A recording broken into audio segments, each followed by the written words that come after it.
Hey, what's up, guys? It's Grant, and I am back with my final project for game engine design. In this project, I am pretty proud about. Got a lot of stuff done that I wanted to show.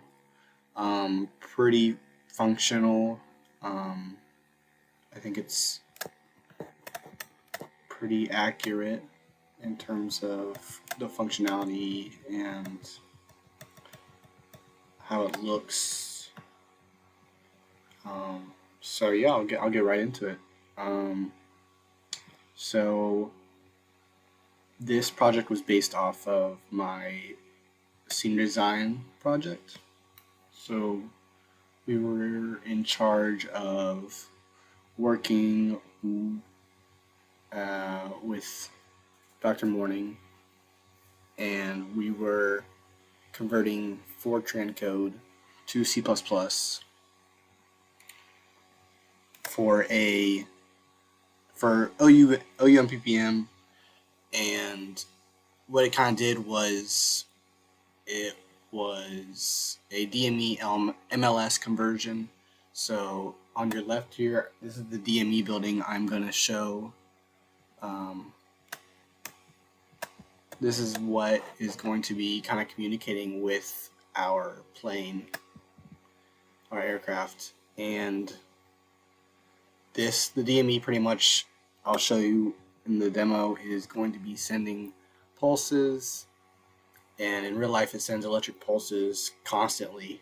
You're not going to see or hear them, but constantly sending electric pulses to get the azimuth, to get the elevation, and to calculate air tolerance and a bunch of other different numbers so that we can see how to land planes and kind of the numbers on sort of how you can land planes and how the planes are flying through the air and all the different numbers that go along with flying planes and what you need to make sure we are very correct and very specific with how we are landing planes, as you know, it's a big thing.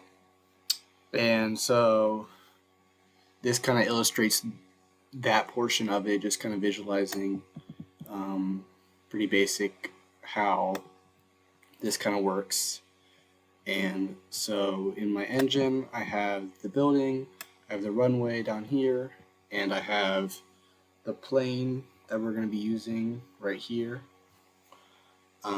So I'm going to set up the GUI so that I'll kind of expand a little bit. You can kind of see we can rotate the plane, we can move it in the X and Y direction. So there's the Y direction, and we can also move it in the Z direction, which is up and down. So we have a lot of functionality with that. As you might have seen in the left corner, these are going to be our numbers. I've set the desired destination to be landing right about here on the runway. So as the plane gets closer to this little spot right here, you're going to see the air tolerance drop pretty low, because as you get closer, you need to be really careful, and there's not room for air once you really get close to that landing spot that we want to be at. So it's going to kind of tell us how close we are to that landing spot. So it's also updating our azimuth and elevation. So as we go up and down, our elevation changes a little bit. And this isn't an elevation that you would think, oh, we can measure this in feet or whatever. This is a degree calculation. So this isn't just how far off the ground it is. It's a degree calculation based on multiple different factors. So as we move it up and down, you're going to see that air tolerance get lower. And then as we move it closer, you're going to see it really get lower. So I'm going to bring it down, and you're going to move forward, and it's right about the ball, a little before it, as it gets pretty low. And then as we move this, obviously it changes because now we're close and we're off center. So there's not much room for